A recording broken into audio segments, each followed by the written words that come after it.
अस्सलाम वालेकुम नाजरीन, मरियम नवाज ने जिस तरह अपनी दादी की मौत का तमाशा बनाया, मुझे वो बसों में टिकटें बेचने वाली चंगड़ औरतें याद आ जाती हैं जो बस में घुस जाती हैं, लेकिन गलती से कोई छू जाए तो आसमान सर पर उठा लेती हैं। साथ साथ नून लीग की जहालत भी खुलकर सामने आ गई, जिनको पता भी है कि एक लाश पर सियासत हो रही है तब भी खामोश हैं। बाकी पटवारियों से तो मुझे समेत किसी को कोई गिला नहीं है, क्योंकि ये ना सिर्फ जहनी तौर पे गुलाम है बल्कि दूसरों को भी गुलाम समझते हैं। इनसे कोई सवाल करो तो गालियां देने लगते हैं। अफसोस है कि मरहुमा शमीम अख्तर साहिबा का एक बेटा, 3 पोते, एक बेटे का समधी, दूसरे बेटे का दामाद और एक जबरदस्ती का रिश्तेदार आबिद शेर अली मिल के सोचने के बावजूद माँ की मैयत के साथ पाकिस्तान जाने का फैसला नहीं कर सके। वो लोग जो वजीर आजम और आर्मी चीफ पर टांगे काटने के इल्जामात लगाते रहे, अब मनफी दर्जा हरारत में भी इनके माथे पर पसीना आ रहा है और टांगों समेत दिल भी कांप रहा है। मरियम नवाज साहिबा, जिसे क्राउड पुलर कहकर हमेशा इदारों पर दबाव डालने की बात की जाती रही, लेकिन इस क्राउड पुलर साहिबा ने जिस तरह अपनी पार्टी का जुलूस निकाल दिया, इससे तो हुकूमत को तसल्ली हुई होगी कि बस इतनी ही औकात थी तुम्हारी। पीडीएम ने मर्जी के शहरों में जलसे किए, किसी ने नहीं रोका। फिर बीबी मरियम और बिलावल ने अलग गिलगित बल्तिस्तान में दर्जनों जलसे किए, लेकिन फायदा होने की बजाय उल्टा नुकसान हुआ। पीडीएम के आपसी इख्तलाफात भी खुलकर सामने आए और फौज मुखालिफ बयानियां भी वापस नून लीग के गले पड़ गया। सवाल ये है कि जब इतने सारे जलसे जुलूसों से इमरान खान का कुछ नहीं बिगाड़ सके तो बाकी 2-3 से क्या उखाड़ लोगे। खैर, ये बहस तो चलती रहेगी, लेकिन एक और शर्मनाक काम इन्होंने किया है कि अपनी वालदा की लाश को बजरिया टीसीएस भेजने का अंदिया दिया। नवाज शरीफ के समधी और साबिक वजीर खजाना इसहाक डार ने कहा कि नवाज शरीफ की वालदा का डेथ सर्टिफिकेट और दूसरे दस्तावेज मुकम्मल करने में 2-3 दिन का वक्त लग जाएगा, जिसके बाद इनकी मैयत तदफीन के लिए लाहौर रवाना की जाएगी। इसहाक डार का मजीद कहना था कि नवाज शरीफ अपनी वालदा के हमरा पाकिस्तान नहीं आ सकते क्योंकि डॉक्टर्स ने इन्हें सफर की इजाजत नहीं दी। नवाज शरीफ और साबिक वजीर आला पंजाब शहबाज शरीफ की बहन कौसर अपनी वालदा बेगम शमीम अख्तर की मैयत को लेकर 2 से 3 रोज में लंदन से पाकिस्तान आएंगी, जहां इनको दफन किया जाएगा। लेकिन जराये के मुताबिक लाहौर रवानगी से कबल मरहुमा शमीम अख्तर की नमाज जनाजा मरकजी लंदन की रीजेंट इस्लामिक सेंटर में भी अदा की जाएगी। रीजेंट इस्लामिक सेंटर अदा की जाने वाली नमाज जनाजा में नवाज शरीफ और खानदान के लंदन में मौजूद दीगर करीबी अफराद शिरकत करेंगे। नवाज शरीफ ने अपने बेटों और पोतों के हमरा अपनी वालदा की मैयत फीडेक्स से पार्सल कर दी। मकाफाती अमल होगा, कल को यही बेटे और पोते नवाज शरीफ की मैयत भी ऐसे ही पार्सल करेंगे। नवाज शरीफ, इसहाक डार, हसन नवाज, हुसैन नवाज, सलमान शहबाज, अली इमरान और आबिद शेर अली जैसे चोरों और गीदरों की अगर टांगे ना कांप रही होती तो वो अपनी माँ की मैयत को कार्गो से भेजने के बजाय खुद लेकर आते। कार्गो वाली कौम की माँ को घर से आकर ले गए, मगर कोई सगी औलाद अपनी माँ के साथ पाकिस्तान तो क्या एयरपोर्ट तक जाने के लिए तैयार नहीं हुई। माँ बाप ने हराम कमाया औलाद को खिलाया हो, औलाद ने हराम कमाया अपनी औलाद को खिलाया हो, माँ को दफनाने के लिए पार्सल भेज दिया। अल्लाह ताला दुनिया में दिखाता है जो कुछ माँ बाप ने तरबियत की है ये तरबियत का असर है। हराम कमाया खाया हो, ऐसी नामुराद औलाद पैदा होती है। बदबख्ती इस खानदान को विरासत में मिली है। आज अगर इस चोर ने अपनी माँ की लाश को गाड़ी में डाल के भेज दिया, कल इसकी नकम्मी औलाद भी इस गधे की लाश को गाड़ी में डाल के भेज देंगे। ये शरीफ खानदान माशरे में ऐसे बदबूदार वजूद हैं जिनके करीब रहने से मुआशरा कभी खुशगवार नहीं हो सकता। नानी अम्मा ने कहा कि किसी हुकूमती शख्स में इतनी इंसानियत नहीं थी कि मुझ तक दादी की वफात की इतला पहुंचा देते। इससे एक बात तो वाजिया हो गई कि इस बगोड़ी को खानदान में कोई मुंह नहीं लगाता। चोर चोरी से जाए, हेरा फेरी से नहीं जाता। और वैसे भी कहते हैं कि झूठ के पाँव नहीं होते। मरियम, अगर तुमने 6:30 बजे यही झूठ बोलना था तो कम से कम अपनी दुमछली हिना परवेज भट्ट के ट्वीट तो डिलीट करवा देती, जो तुम्हारे पहलू में बैठ के 3 बजे से सारी दुनिया को खबर दे रही थी। और दूसरी बात यह है कि इस पर कोई तरस खा के इसे हकीकत बताए कि अब इनकी बादशाहत नहीं रही। मरियम नवाज की सियासत में आमद के बाद मकामी सतह पर कुछ तब्दीलियां रोनमा हुई हैं और तंजो मजा भी बढ़ा है। पहले समझा जाता था कि सियासत के लिए लाशें चाहिए होती हैं, मगर मरियम नवाज का टैलेंट मुलाहजा करें कि अपनी 90 साला मरहुमा दादी की तिबी मौत को कैश करवाने की भी सलाहियत रखती हैं। जैसा कि कल हम सब ने बराह रास्त देखा, मरियम नवाज हुकूमत से शिकवा की ना है कि किसी हुकूमती शख्स में इतनी इंसानियत नहीं थी कि वो मुझ तक मेरी दादी की वफात की खबर पहुंचा दे, मगर मरियम बीबी वफात पा जाने की इतला घर वाले देते हैं, ना कि हुकूमती नुमाइंदे। खैर, बड़े लोग वड्डियां गल्लां। मरियम नवाज पूरा वक्त जलसे को एंजॉय करने का जवाब देते हुए कहती हैं कि मोबाइल सर्विस बंद होने की वजह से इन्हें बर वक्त अपनी दादी की वफात का इल्म नहीं हो सका, मगर ये सच नहीं है। मरियम नवाज का नवाज शरीफ की वालदा की मौत का इल्म पाकिस्तानी वक्त के मुताबिक सुबह 11 बजे हो चुका था, जब ये खबर मीडिया तक नहीं पहुंची थी। मगर टैलेंट इतना है कि दुख का इजहार 5.5 घंटे ताखीर से जलसागाह से बराह रास्त करती हैं। इससे जाहिर होता है कि मरियम नवाज ताजर की सियासी जानशीन है जो अपने नफा नुकसान की आगे कुछ नहीं देखता। मरियम नवाज कहती हैं कि बर वक्त इतला ना मिलने की वजह मोबाइल सर्विस का बंद होना था, मगर मरियम बीबी लैंडलाइन सर्विस तो चालू थी ना, क्योंकि आप पेशावर में बिलोर हाउस में ठहरी हुई थी और वहाँ 2 लैंडलाइंस यानी टेलीफोन मौजूद है। न्यूज चैनल्स भी चल रहे थे। इन्होंने तो दोपहर 1:30 आपकी दादी की वफात की खबर नशर कर दी थी और आप उस वक्त भी जलसागाह की अपडेट्स लेने के लिए न्यूज चैनल ही देख रही थी जब दादी की वफात की ये खबर मीडिया पर नशर हुई। मरियम नवाज की लाश पर सियासत करने की भूख का अंदाजा इस बात से भी लगा लें कि मरियम नवाज का पेज जलसा गाह से बराह रास्त कवरेज दिखा रहा था। इससे ये भी पता चलता है कि जलसा गाह में मोबाइल फोन जैमर्स नहीं लगे हुए थे और मोबाइल सिग्नल्स पूरी तरह आ रहे थे। हम सब नवाज शरीफ की वालदा की वफात के गम में शरीक हैं, मगर मरियम नवाज का रवैया कई सवालात खड़ा कर रहा है। मरियम नवाज की वालदा की मौत पर सियासतबाजी का ऐसा गनोना मंसूबा मरियम नवाज के माजी से मुताबिकत रखता है, मगर एक बार फिर तय हो चुका है कि मरियम नवाज बेवकूफ और गामड़ किस्म की लीडर है, क्योंकि इन्हें आज की टेक्नोलॉजी के इस्तेमाल का बिल्कुल भी अंदाजा नहीं है। पहले कैलिब्री फॉन्ट की तकनीकी दांव पीछ से मार खा गई और अब सोशल मीडिया के हाथों जहां पूरा सच बराह रास्त दिखाया जाता रहा था। अब नूली कह रही है कि अखलाकियात और मशर्ती अकदार का तकाजा है कि शहबाज शरीफ और हमजा शहबाज को फौरी पेरोल पर रिहा किया जाए। शहबाज शरीफ और हमजा शहबाज को अभी तक पेरोल पे रिहा कर देना चाहिए था। वालदा के इंतकाल से बड़ा दुख नहीं होता। शहबाज शरीफ और इनके अहले खाना की कैफियत को समझा जा सकता है। शहबाज शरीफ का ट्रायल शुरू और रेफरेंस दायर है। एक दिल्ली की करप्शन न मिलने के बावजूद गिरफ्तार है। अखलाकियात और मशर्ती अकदार का तकाजा है कि नवाज शरीफ, हसन नवाज, हुसैन नवाज और सलमान शहबाज को फौरी तौर पर पाकिस्तान आना चाहिए। पोतों और बेटे के होते हुए लावारसों की तरह अकेली मैयत रवाना कर दी। क्या अब तदफीन भी ईदी वाले करेंगे? जी बिल्कुल, आगे अखलाकियात है तो ही तो आप अखलाकियात की ही तवक्को कर रही हैं, वरना नवाज जैसों ने तो भारतीय दहशतगर्द अपनी फैक्ट्रियों में पाले। जंदाल दहशतगर्द जैसों को बगैर वीजा के सैरे कराई, हामला माओ पे सीधे मुंह पर गोलियों के आर्डर जारी किए और अखलाकियात की वजह से नवाज झूठे बीमार को बाहर जाने की इजाजत मिली। आबिद शेर अली का कहना था कि तारीख ये भी याद रखेगी कि मुल्क की खिदमत करने वालों को कभी बाप का जनाजा नहीं पढ़ने दिया जाता और कभी माँ की वफात की खबर जेल के कैद खाने में दी जाती है। लेकिन मैं इस खलाई खोते से कहना चाहती हूँ कि तारीख ये भी याद रखेगी कि एक चोर खानदान था जो गरीबों का खून चूसता था और हराम का माल बना के लंदन भाग गए और अपनी माँ की मौत पे भी ना आ सके। इसकी एक औलाद जलसे में तकरीरें करती रही और म्यूजिक को एंजॉय करती रही। आजाद मुल्क है, किसने औलाद को रोका है? सारे पाकिस्तानी वालदैन के लिए पाकिस्तान जाते हैं, मगर नवाज शरीफ नहीं गए क्योंकि चोर इश्तिहारी ना अहल है। वालदा के लिए बहुत शर्मिंदगी का मकाम था क्योंकि इसकी औलाद चोर निकली।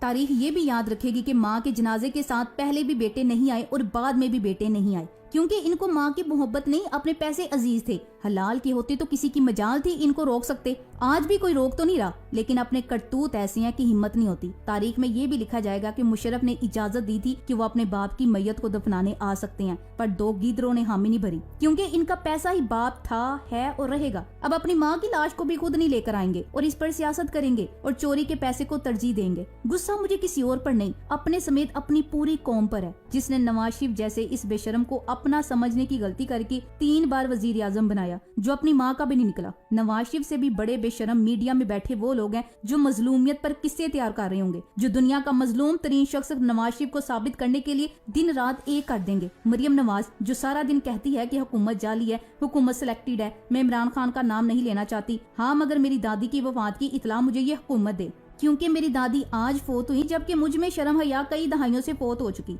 शुक्र कीजिए ये औरत लंदन फोत हुई, पाकिस्तान होती तो मौत भी हुकूमत पे डाल दी जाती। कल पटवारी बोल रहे थे कि शुक्र है नवाज शरीफ लंदन है, यहाँ होता मार दिया जाता। जाहिलो, जिसकी मौत आई होती वो लंदन पाकिस्तान को नहीं देखती। मौत से कौन बचा है? जो नवाज शरीफ भाग लेगा। अपनी माँ की मैयत के साथ एयरपोर्ट जाने तक का तकल्लुफ गवारा ना करने वाले ने पूरी कौम के साथ क्या कुछ नहीं किया होगा। अब पटवारियों ने एक और मैसेज वायरल करना शुरू किया है कि मियाँ साहब, हम आपके गम में बराबर के शरीक हैं, अल्लाह पाक आपको सब्र दे और माँ जी की अगली मंजिलें आसान फरमाए। आपसे बस ये इल्तिजा है कि किसी सूरत वापस ना आइएगा। यहाँ आपके खून के प्यासे दरिंदे हुकूमत में हैं और वो मौके की तलाश में हैं। इन दरिंदों को खुद पर मजीद जुल्म करने का मौका ना फराम कीजिएगा। बेफिक्र रहें, नवाज शरीफ पाकिस्तान वापस आने वाले नहीं है। इनके सरप्रस्तों ने इनको जिस रास्ते पर डाल दिया उसमें वापसी का कोई रास्ता नहीं। अब सारी जिंदगी शायद इन्हीं के लिए काम करना पड़ेगा। लेकिन अगर नवाज शरीफ की मरहुमा वालदा चाहती तो ये खानदान इंटरनेशनल चोर न बनता। जब पहली चोरी करके घर लाए थे तब इनके कान पकड़वा लेती और कहती कि हमने हराम नहीं खाना, अगर खिला सकते हो तो हलाल खिलाओ वरना घर बैठ जाओ। मोरख अगर बेशरम भी हुआ तो ये लिखने पे मजबूर होगा